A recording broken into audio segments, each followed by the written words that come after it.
خبرتے کہ district bar Malir کے سالانہ الیکشن کی ووٹنگ کا عمل جاری. نمائندہ 5 نیوز راشد انور اس وقت ملیر کورٹ میں موجود ہیں. مزید تفصیلات جان لیتے ہیں. جی راشد بتائیے گا کیا تفصیلات ہیں؟ جی بالکل، ڈسٹرکٹ ملیر بار کے سالانہ انتخابات زور شور سے جاری ہیں، جہاں مختلف عہدوں کے امیدواروں کے درمیان کانٹے دار مقابلہ دیکھنے میں آ رہا ہے. وکیلوں کی بڑی تعداد پولنگ میں حصہ لینے کے لیے پولنگ اسٹیشن پر موجود ہے، جبکہ انتخابی عمل پرامن ماحول میں جاری ہے. کسی بھی ناخوشگوار واقعے کی اطلاع موصول نہیں ہوئی. الیکشن کمیشن کے مطابق پولنگ کا عمل مقررہ وقت تک جاری رہے گا، جس کے بعد ووٹوں کی گنتی کا آغاز کیا جائے گا. امیدوار اپنی جیت کے لیے پرامن ہے، جبکہ وکلا برادری میں انتخابات کے حوالے سے خاصا جوش و خروش پایا جا رہا ہے.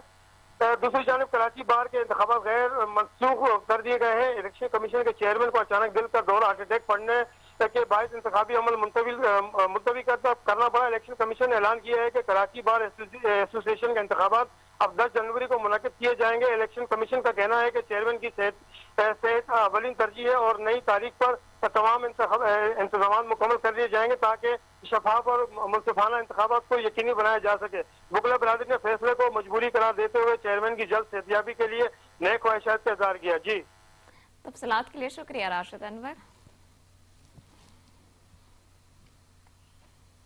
اور اس کے ساتھ نیوز اسٹوڈیو سے فی الوقت اتنا ہی.